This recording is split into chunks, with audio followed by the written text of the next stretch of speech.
Every 4 years, Europe takes centre stage on the international football scene to declare its regional champion. In the month of festivities, we witness 24 nations go toe-to-toe with one another to win that crown.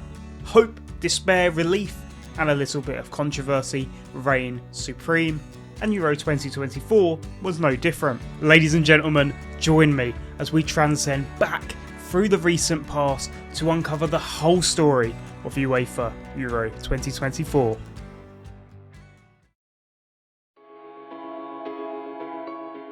Now, the symbolic curtain raiser of a major tournament is the opening ceremony, a chance to set the tone of the tournament, to transfix audiences globally and to put on a show before the show. What Germany delivered though was a massive game of parachute from school.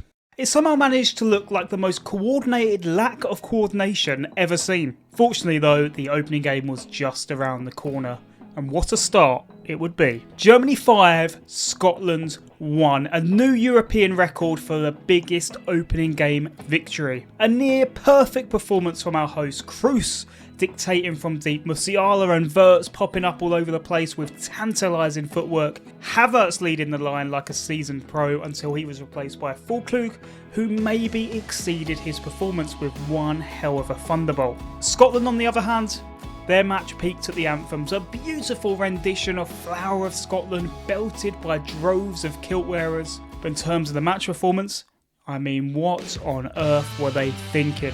They sat off Kroos all match, allowing him to play passes at will. The defensive line was amateur. Anytime they did get the ball, they just chipped it back to Rudiger. It was shoddy. The red card, just unbelievably reckless. And we all knew it'd be difficult. No one is suggesting otherwise, but given they had months to build up to this match, Steve Clarke's game plan was baffling to say the least. But hey, at least they managed to score with 0.00 XG.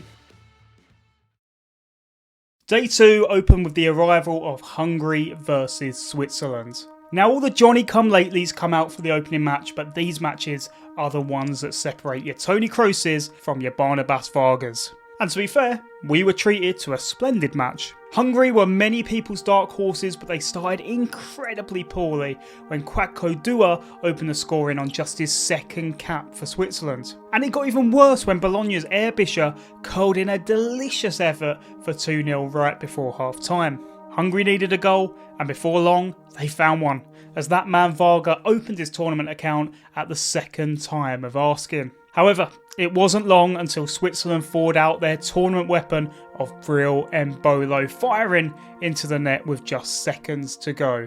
Into Group B now though, and Spain versus Croatia is up next. Lamine Yamal was handed a start at just 16 years old in this one, up against £90 million defender Josko Gvardiol. Now, a shock ending of a record was put to bed in this one, as Spain's 136 match record of having more possession than their opponents was ended in this one. But they wouldn't have minded much, as they ran out 3-0 victors with goals from Morata, a lovely weaving run and finish by Fabian Ruiz, and a close range poacher from Dani Carvajal. Croatia themselves did have chances, even missing a second half penalty, but ultimately they could not deal with the youthful exuberance of this La Roja side. The final match of the day saw Italy play Albania, and hopefully he didn't blink at kickoff, as Badrami put his side ahead just 23 seconds in after a throw-in howler from DeMarco. The fight though was short-lived for Italy, as Bastoni found himself free at the back post just 10 minutes later. And a winner at just the 17th minute was found after Barella's snapshot caught Albania's goalkeeper off guard. Despite heavy Italian possession thereafter, the match would end at 2-1, and blushes had been spared. Day 3 of Euro 2024 opens with a Lewandowski-free Poland taking on the Netherlands. But the Poles didn't seem to mind, as Adam Buxa rose highest just a quarter of an hour in to put them surprisingly into the lead. The Netherlands quickly fought back though, as Cody Gakpo's deflected effort nestled past Wojciech Szczesny. And the Dutch's patience in this one would pay dividends later on, as substitute Weghorst latched onto a through ball and dispatched past the keeper to open their tournament account with a 2-1 victory. And next up on that day was Slovenia versus Denmark, and hey, I was in attendance for that one.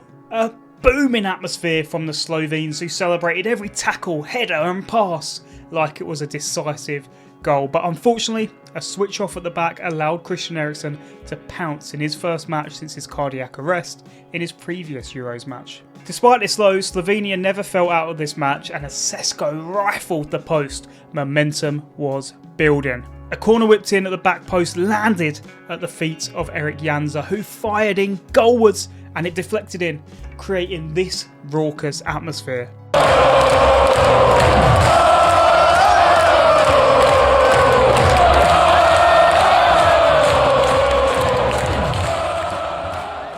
Slovenia was back, their first tournament goal since 2000, and crucially, a point on the board. Now at this stage of the tournament, it had been excellent. Every match entertaining with goals galore. And then England turned up. To be fair though, they scored early through Jude Bellingham before deciding to sit and create very little. Just as we all got too used to excitement, the Three Lions quickly sent us off to sleep. Never mind. Day 4 came back with a bang though, with the arrival of Romania versus Ukraine. Not really a looker on paper, but my word did this match deliver. Nikolai Stanju opened the scoring with a thunderbolt into the top corner. Razvan Marin then doubled the lead with a pile driver of his own from 30 yards, before just minutes later Dragus notched home a finisher. Romania had just 29% possession in this match, but every time they did, they looked dangerous. And at times it was like they're having their own private goal of the tournament competition. Next up was Belgium versus Slovakia. Tedesco had been gaining plaudits in the build-up for his patient evolution of this Belgian squad, but that quickly unravelled in this one as Jeremy Doku's hospital pass was seized upon, with Schranz eventually finding the finish. But no worries, right? It was only 7 minutes in and the favourites had time on their hands. Well, there are plenty of chances for Belgium, but it just wouldn't happen. Just before the hour mark though, Lukaku finally put his dinner away and levelled the game for his nation, only for VAR to arrive stating how he was offside. And with time ebbing away, Lukaku finished again, only for VAR to controversially show that Openda had brushed the ball with his hands in the build-up. It just wasn't their night, as Slovakia picked up a crucial 3 points and sent Group E wide open. The final match of the night saw France take on Austria, and it seemed like Les Bleus were taking inspiration from the England playbook of let's bore everyone to sleep. A 1-0 victory in this one for an unfortunate own goal was enough, but the bigger concern was Mbappe's broken nose, which risked his future involvement at this tournament. Ouch. Day 5 of Euro 2024 saw our final 2 fixtures before the end of game week 1. First up was Turkey versus Georgia, which for mostly the atmosphere in this match was remarkable, to say the least. And it translated onto the pitch as both sides really went for it. End to end, chances left, right and centre, and a few crackers to boot. The scoring was opened midway through the first half when Mulder sent a perler of a volley into the top corner from the edge of the area. The lead would be short-lived though, as Mikhail Tadze equalised through a low-driven effort from close range. And if you thought the sensational efforts were going to calm down, Arda Güler set the record straight with a beauty of his own from 25 yards into the far corner to take Turkey back in front. Georgia from here heavily put the pressure on, and in the 90th minute was sending their goalkeeper up at every opportunity to find a goal. However, it ended up costing them as Turkey broke away in the 97th minute, with that Kurtoglu finishing into an empty net. Group F had started like a train. Our final match of the first round of fixtures saw Portugal take on Czechia. One of the big surprises ahead of this match though was seeing that Roberto Martinez had lined up his nation in a 3-4-3 instead of a 4-3-3 that was expected. And further questions were being sent when in the pouring rain, Portugal's pressure was undone by Lucas Provod, sending a lovely strike in off the post to send Czechia ahead. Just 5 minutes later though, and Portugal were level for a desperately unlucky goal as a defensive mix-up saw the ball ricochet off Juannik and into the net. Portugal had thought they had won it in the 87th minute when Diogo Jota nodded home a rebound, only for VAR to intervene, once again alleging that Ronaldo had been offside. Fortune favoured the favourites though, as another bizarre fumble at the back from Czechia resulted in it being Chico time for Portugal. And with that, the first game week of the tournament was done. flashing across your screens was the state of play at this juncture. The big winner from round 1 had to be Romania and their plethora of gorgeous goals. The hosts with their thumping win in the curtain raiser, and Spain for their comprehensive win against another top nation. The losers were undoubtedly England and France for their lacklustre performances, Belgium with their shock defeat to Slovakia, and Hungary for their disappointing slow start. But at this stage, the tournament was far from done. No one was out yet. Everything was still to play for. Let's head into game week 2. The start of the next game week started in Group B this time, as Croatia took on Albania. With both nations on 0 points and both having a tougher test in their final match, it was imperative of them to go for it. Croatia had received major criticism for their performance over Spain, although I felt it was a bit too much. The first half in this one though, now that deserves some serious heat. Croatia were lethargic and lazy in possession, and their half-hearted efforts at defending Albanian counter-attacks led them to falling behind when Lacey nodded home under no real pressure. The second half though, and the introduction of Mario Pasalic, brought a change of impetus and a different dynamic to Croatia's attack. But I'll leave it to Albania's Klaus Jasula, who made perhaps the most memorable substitute cameo you're likely to see at this entire tournament. 2 minutes after his introduction, Croatia levelled with Kramaric, finishing well.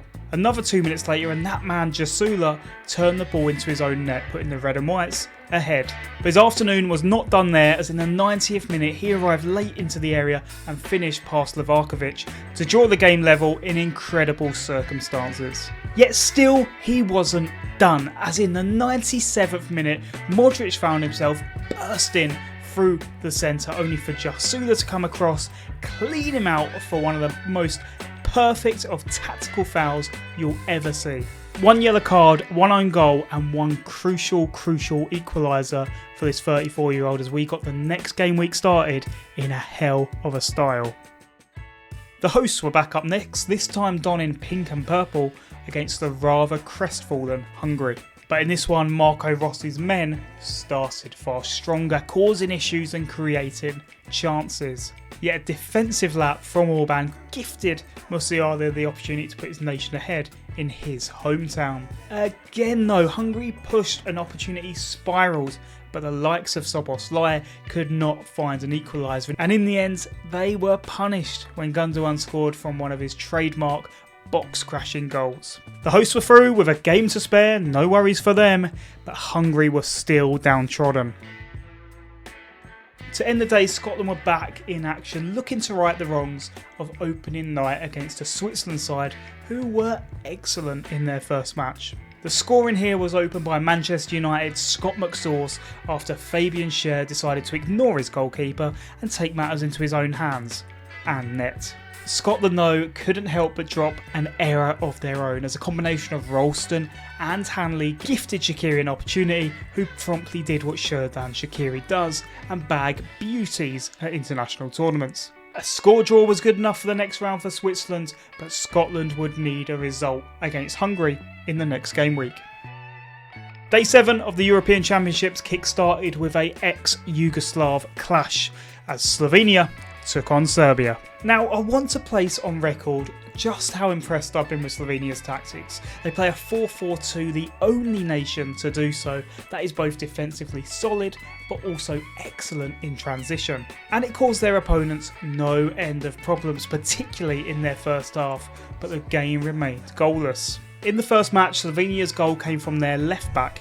In this match, it was their right back who arrived late into the area and poached home at the far post. But Serbia wasn't done yet, and for all their firepower of Vlahovic, Tadic, Mitrovic all failing to find the net, Jovic was the man who made it count, scoring in the 95th minute, rising higher than anyone else to give Slovenia another 1-1 draw and Serbia their first point at this tournament. Next up was the Three Lions, who were disappointed so much in their opening game. Surely in this one they would find their groove. Jesus Christ of Nazareth. Could England be any more boring? Once again, they start brightly, they get the early goal, and then they retreat backwards and anchor themselves in front of their own goal. Even when Schulman found his equaliser, which for the record was a cracker, England stayed seated. The inquest at the end of the match was immediate, with both players and the manager stating how the points on the board was all that mattered and performances would surely improve. It was very concerning, to say the least. A good second point for Denmark though put them in a good position for their final match with Serbia. To end the day was the fixture of Spain versus Italy, an international football classic evoking memories of Mario Balotelli, Xavi and Iniesta and the great Andrea Pirlo at Euro 2012. But this match was slightly lower key than that. But a quick word on Lamine Yamal and Nico Williams, who are both sublime and have been brilliant to watch, been treating the pitch like their own personal playground. It's been a joy, a real joy to watch. No fear, all gumption. This match may have ended 1-0 through an unfortunate own goal from Calafiori, but it would be remiss to not mention that this was still a demolition job. Spain were brilliant for the second match in a row and begun to look like real contenders. Day 8 kicked off with one of the surprise packages of game week 1, Slovakia taking on one of the biggest disappointments in Ukraine. And it was more of the same in this one, with Haraslan and Shrans on the sides causing issues, which eventually led to the game's opening goal, with the latter nodding home. Ukraine looked shell-shocked at half-time and Rebrov needed to convey the right message to transform his nation's fortunes. Which, to be fair, he duly delivered, with Shaparenko finding the equaliser before turning provider for Yaremchuk, who popped home the winner. Later in the day was a battle of 2 0-pointers in Poland and Austria. But that wasn't to say that either side had been no hopers in their defeats, with Poland leading early in their match. And this one was lively indeed. A goal after just 7 minutes after Gernot Trauner's near post header nestled home. Piatek though was quick to level Poland up, reacting quickest to level the match up. In the second half though, Austria were able to move the needle, with Baumgartner finishing beautifully past Szczesny and Arnautovic sealing it from the spot. A sad consequence of this was that Poland would become our first team to be eliminated. Our final match of the day was a real fun one on paper, but in reality was kind of a letdown. The Netherlands and France played out our first goalless draw of the competition, although that wasn't to say that this match was without controversy. With 20 minutes remaining, Xavi Simons got his tournament underway with a fabulous finish, but VAR made the decision that Denzel Dumfries was interfering with play, which for my money was the first real bad decision of the tournament, unsurprisingly made by a British refereeing team. Day 9 followed with our final 3 matches of game week 2. First of that trio was Georgia versus Czechia. Both nations had made losing starts to the tournament despite gut-busting performances against their retrospective opponents. I'll make no bones about the fact that I believe Czechia were desperately unlucky in this one though. After creating oodles of chances having a goal ruled out, they found themselves behind at the break to a Mikhail Tadze penalty. Patrick Schick though is inevitable, and he levelled for a deserved Czech side. In the end though, despite relentless pressure from the Central Europeans, it was nearly Georgia who won it, with a gilt-edged opportunity in the final minute. Balobjanzi beat both the goalkeeper and the crossbar. A score draw, it ended here. Next in the day we had another match from Group F as Turkey took on Portugal. Both nations had made a winning start to their tournament, and a tight affair here would surely follow. Not quite, in fact. Instead we were greeted by an imperious Portugal, a relentless, dogged, uncompromising Portugal as they ran out 3-0 winners. Bernardo Silva, Bruno Fernandes and another own goal at this tournament gave real momentum to the Iberians as people began to consider Portugal one of the major contenders. To end the day, Belgium took on Romania in a clash that, if the favourites could win, would take every team in Group E onto 3 points. And this is what would come to pass, with Tielemans opening the score in just 2 minutes in, banishing the toothless performance of the previous round. Kevin De Bruyne would end up sealing the deal, but only after Lukaku had his third goal ruled out by VAR at this tournament. It left the standings looking as so. Still wide open for most nations, but time was beginning to run out. The big winners of game week 2 were undoubtedly Portugal for their stunning performance over Turkey, especially when a close match was expected, Albania for their brilliant point over Croatia, and Belgium, who overcame an early hiccup to recover well here. The The losers had to be Poland, who became the first nation eliminated, England as they continued to disappoint, and Italy, who were not anywhere near as competitive as they would have hoped for against Spain. Up next will be game week 3, where the positions will be finalised and maybe, just maybe, France and England might show up.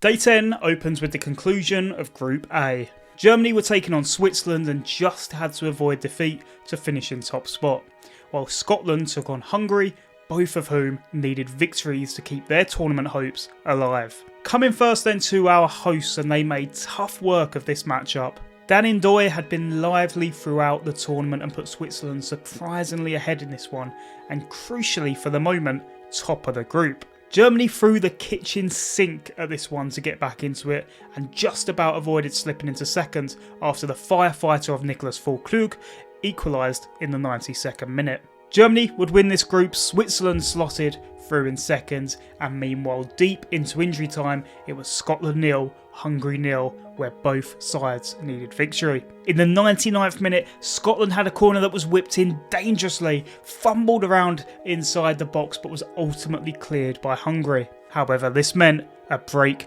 was on, and Sarlai from a crossing position picked out Charbot, who tucked home, giving Hungary hope and sending Scotland home in last. And a word on Scotland as our first eliminated nation. What a major disappointment they were. It would be remiss to not point out that Scotland had a clear penalty not given in this match, but over the course of the tournament, Clark's tactics were baffling to say the least, and should have given far more minutes to Lawrence Shankland. Nevertheless, we had to say goodbye to the Tartan Army. Day 11 will be the burial ground of Group B, with Albania taking on Spain and Croatia taking on Italy. La Roja were already through and thus rested their team in their final group match, which Albania hoped would give them an opportunity. But despite Albania's best efforts, they were unable to prevent a 1-0 defeat here and a spot in last position, while Spain put in a perfect record in this group with 0 goals conceded. This meant that Croatia-Italy would be the all-important match for qualification. Croatia had to win, Italy needed to avoid defeat. After a barren first half, the second half is when it would kickstart into life. 54 minutes on the clock and a Kramaric goal-bound effort strikes the hand of Fratesi, leaving VAR with no choice but to call for a penalty. Who steps up? That man Luka Modric, the tried and tested Croatian hero, but just as he is writing another page in his illustrious career, Donnarumma saves the penalty. Croatia are shell-shocked but must regroup quickly as the match continues. 1 minute later, a floated ball into the box towards Budimir drops to Modric, who immediately makes amends. It was biblical, it was ethereal, and imperatively meant Croatia were heading through in second. But this tale had one more twist yet, as in the 97th minute, young defender Calafiori took matters into his own hands, driving the ball forward from the halfway line towards the penalty area before laying off to Zagagni, who sent the ball curling into the top corner. Italy were through, Croatia finished third, but 2 points would not be enough to qualify for the next round as the World Cup bronze medalists bailed out. Day 12 and the return of matches at both 5 PM and at 8 PM. The world rejoiced. First up, the finish of Group D with France taking on Poland and the Netherlands taking on Austria. Going play by play in this one, Austria would find themselves 1-0 up early on, with Marlon forced into defensive work and turning the ball into his own net as the German-speaking nation went into half-time, top of the group, with France-Poland remaining goalless. The second half really picked up though as Cody Gakpo levelled soon after, before Schmid sent Austria back in front on the hour mark. Meanwhile, Mbappe sent France ahead and to the top of the group. Once again though, the Dutch levelled up with Memphis Depay scoring well. But here is where Poland decided that just because they were already out did not mean they were not going to play a part, as Lewandowski equalised from the spot. And this sent the Netherlands to the top for the first time. But credit really had to be given to Austria, as they found a sumptuous winner through Sabitzer with 10 left on the clock, sending them through quite unbelievably in top position. France went through in second and the Netherlands in third. And even more unbelievably still, France had gone through the entire group stage without scoring a goal from open play. Later, we were back amongst Group C to watch how that group would play out. England 0, Slovenia 0, Denmark 0, Serbia 0. No changes then, England through in top spot despite being incredibly dull throughout, Denmark in second and Slovenia in third, and crucially through, a major achievement for them to be fair. Day 13 would be the conclusion of the group stage as a whole, and we begun with Group E.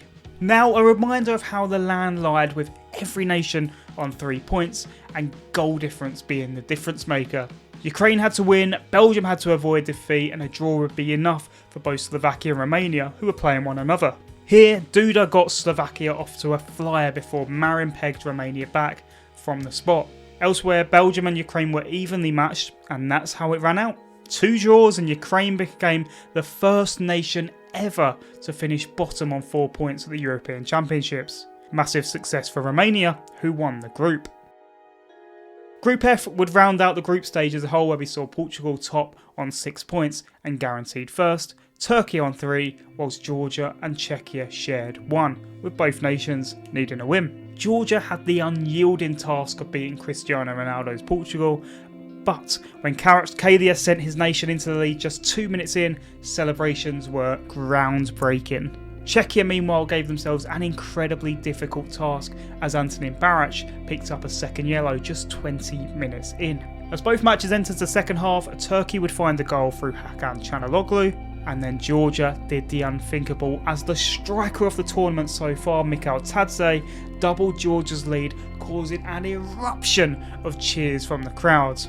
Swinging back to Hamburg though, and Tomas Souček levelled things up for Czechia, giving themselves half a chance. But that opportunity would eventually be dashed by Cenk Tosun, who sent Czechia home in last before they disgraced themselves a little further by picking up another red card. But the real story here was the debutants of Georgia doing the unimaginable and qualifying through this group. What an astounding effort by them. The knockouts beckoned for our 16 best nations.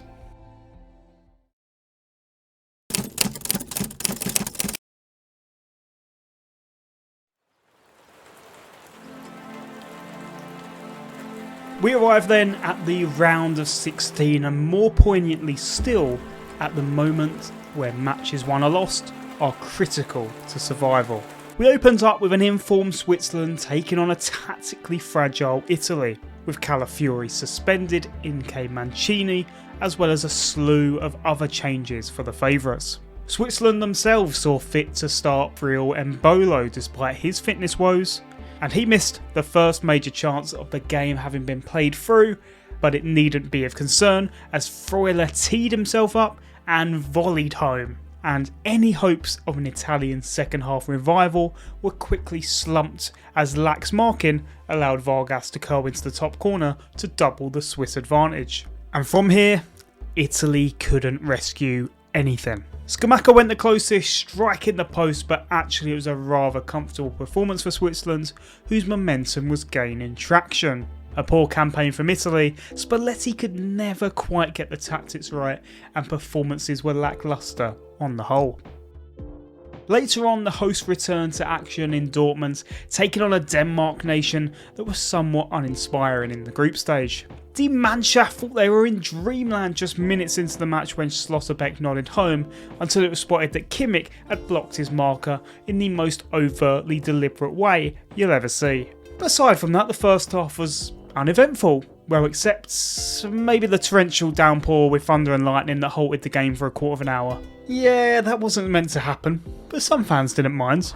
The start of the second half saw Joachim Andersen open the scoring for the Danes, but he was a toe past the offside line, and thus instead the goal was chalked off, and 5 minutes later he conceded a penalty which was dispatched by King Kai. That wasn't meant to happen either. In the end, Musiala sealed the deal. Germany were heading for Stuttgart.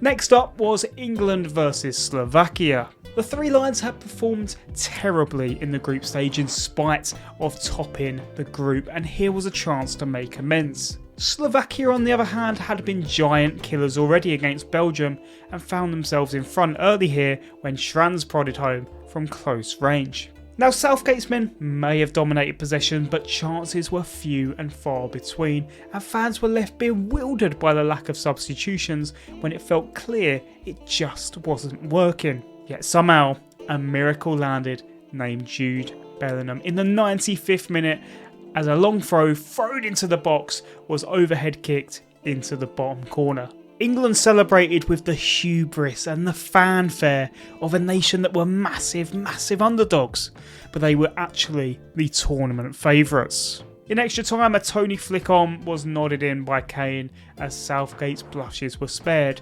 once again. Heartbreak for a superb Slovakia side who were just seconds away from a last 8 appearance.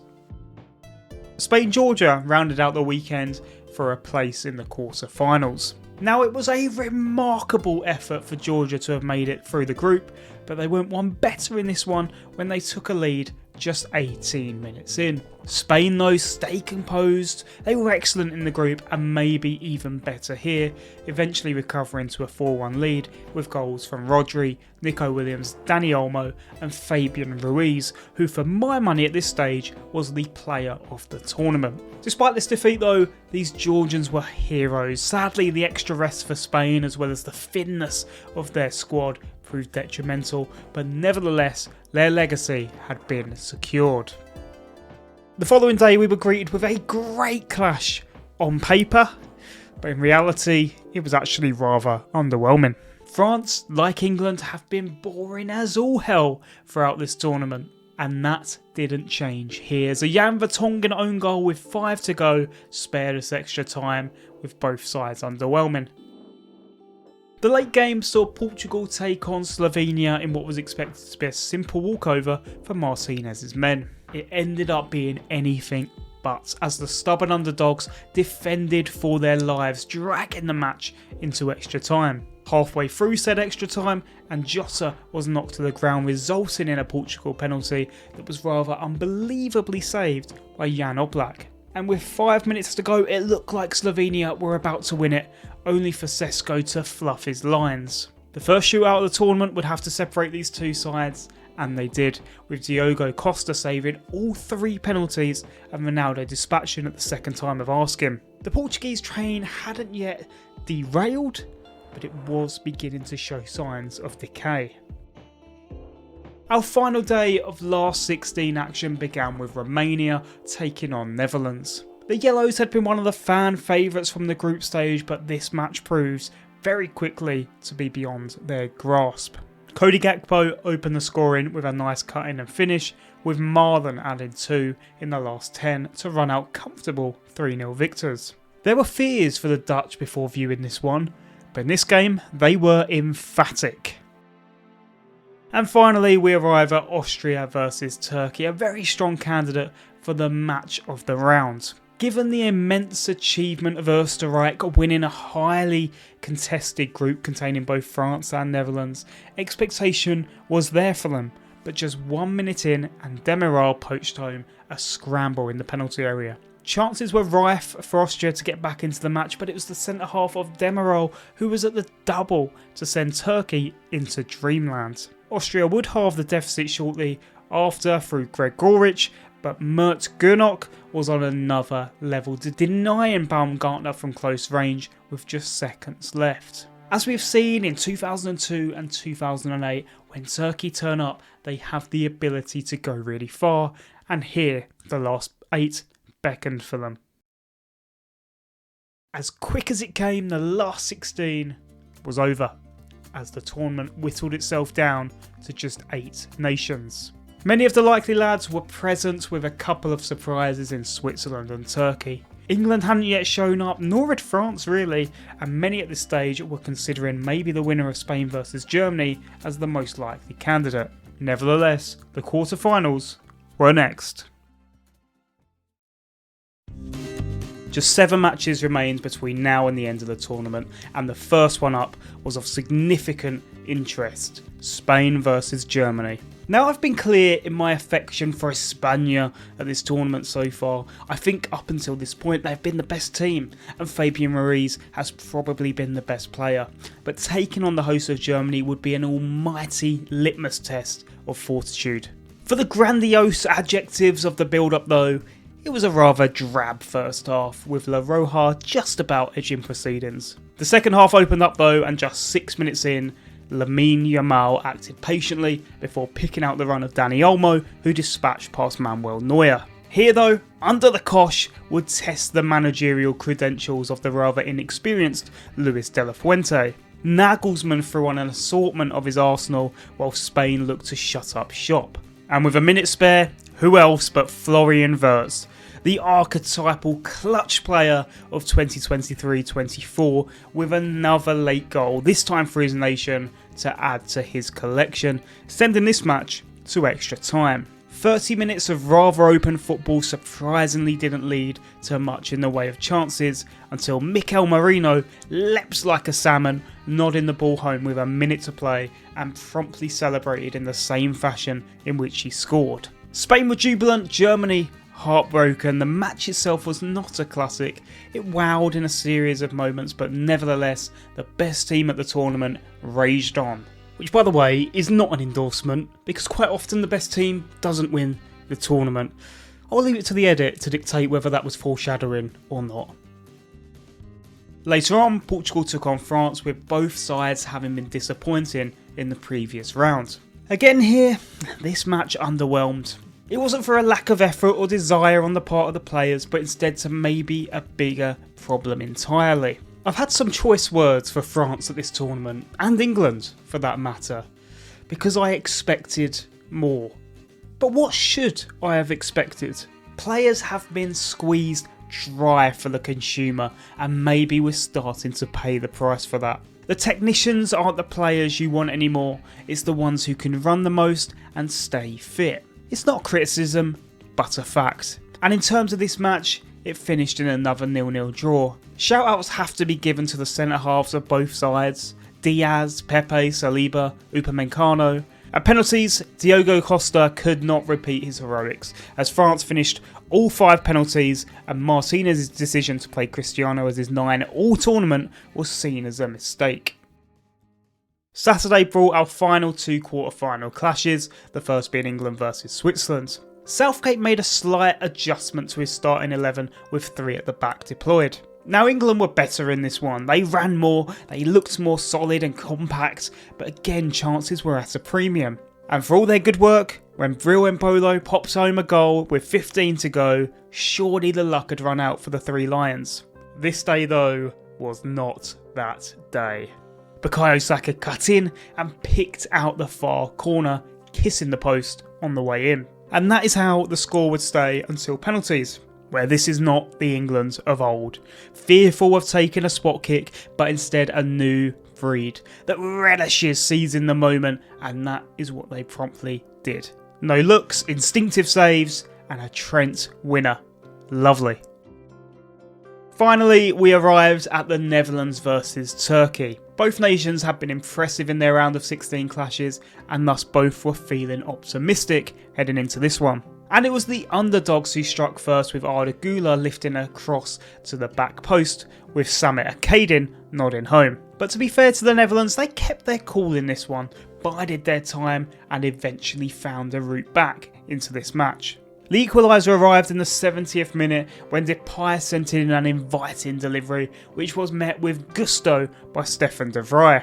And the winner came just minutes later, with Dumfries flashing a ball across the face of goal, which was turned in by Mert Mulder for another own goal at this tournament. From here, the Dutch saw it out with a little help from a beautiful save from Bart Verbruggen. And despite playing no part in the match, Bertug Yildirim took the opportunity to say something so offensive to the officials that he was immediately sent off from the subs bench. In the end though, Koeman had sealed the job.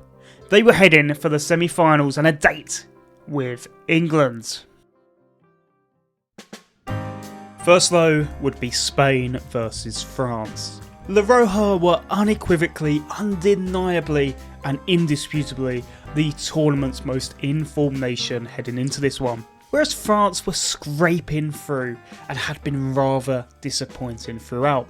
It also seemed Deschamps hadn't quite got to grips with who he wanted to play. A rotating cast of Camavinga, Kante, Rabiot, Griezmann, Kolo Muani, Thuram, Barcola were all playing to varying degrees of success. In this one though, Kolo Muani got that starting berth, which seemed an inspired choice when he opened the scoring within 9 minutes. Mbappe with the delicious floated delivery that was just too inviting to not be nodded home. Spain though had their own superstar at just 16 years old, as Lamine Yamal equalised with a perler from 30 yards into the top corner, possibly the competition's best goal so far.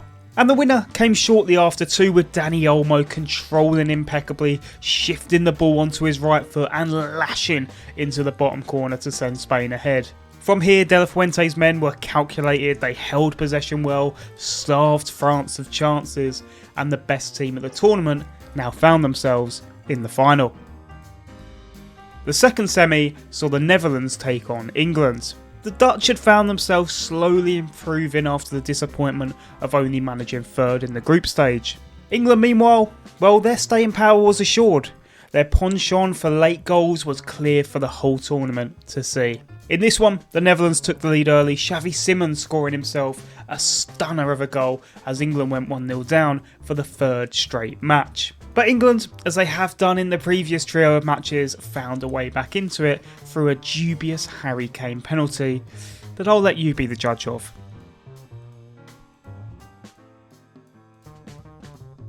And to be fair, the Three Lions, they played quite well in this one, but would that be enough to win the match?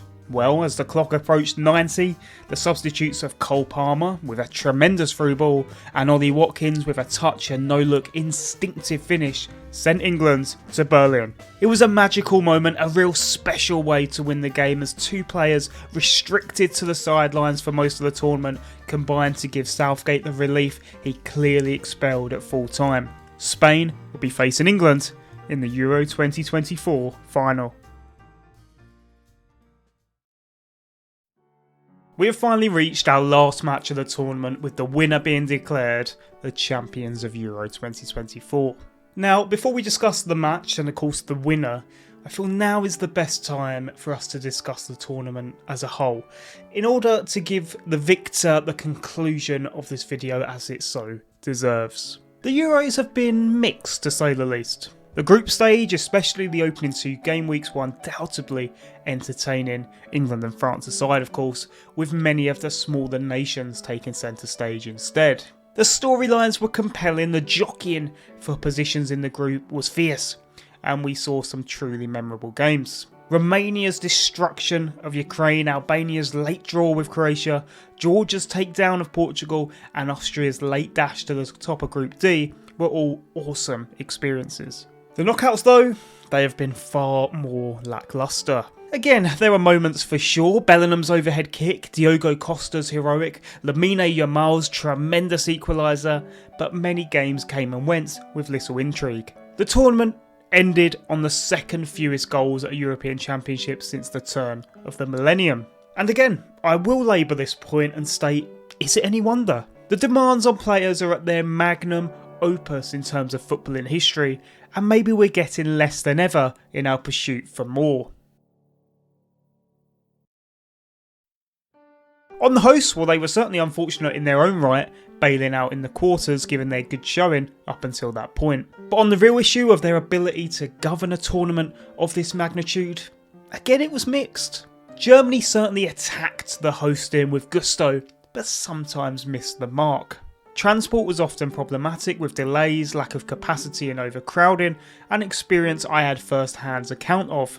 When they worked, it was great. For example, I was able to live stream the Poland versus the Netherlands game on the tram, watching with fellow passengers on my way to Slovenia versus Denmark. But on the other hand, the way out, 55,000 spectators leaving were greeted to 3 carriage trams every 15 minutes, meaning most were unable to get back to the city for up to 3 hours after the conclusion of the match. Where they did excel though was the fan experience once you're around the big cities. Fan parks were vibrant and enthralling, and trouble was seldom seen throughout the tournament. Finally, the fans themselves, yeah, they showed up. They showed up all across Deutschland. Support was relentless, emphatic, and mostly done with good grace. So Germany, we say to you, Auf Wiedersehen Deutschland, wir sehen uns wieder.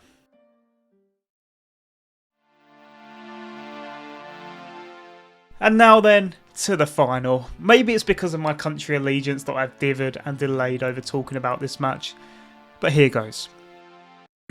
Spain versus England, a few Pickford antics in the tunnel as the players walked out for the anthems, and soon into the match. The first half was rather unspectacular with few chances for either sides. Into the second half and La Roja came out like a freight train. A goal within 2 minutes from Nico Williams after Spain found an overload on their left hand side.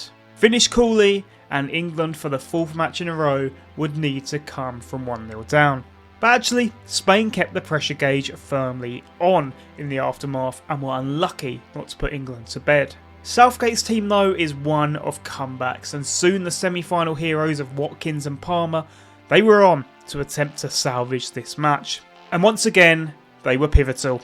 This time the Chelsea man found the net, calmly slotting the ball into the bottom corner from 25 yards. But this was Spain's match, and Spain's tournament, and with 5 minutes to spare, Oyarzabal nipped in at the near post to turn home and put his nation's name on that trophy. Rodri and Yamal would pick up the individual awards, but credit must also be given to Nico Williams, Dani Olmo, and my personal favourite player at this tournament, Fabian. Spain were back at the summit once again, 12 years on from their last triumph. And that rounds it up for this one. If you made it this far, thank you so much for your time. If you enjoyed, consider leaving a like and subscribe for more. Normal service will resume shortly, so keep your eyes peeled for more stories from World Cup past. Ladies and gentlemen, I will see you all very soon.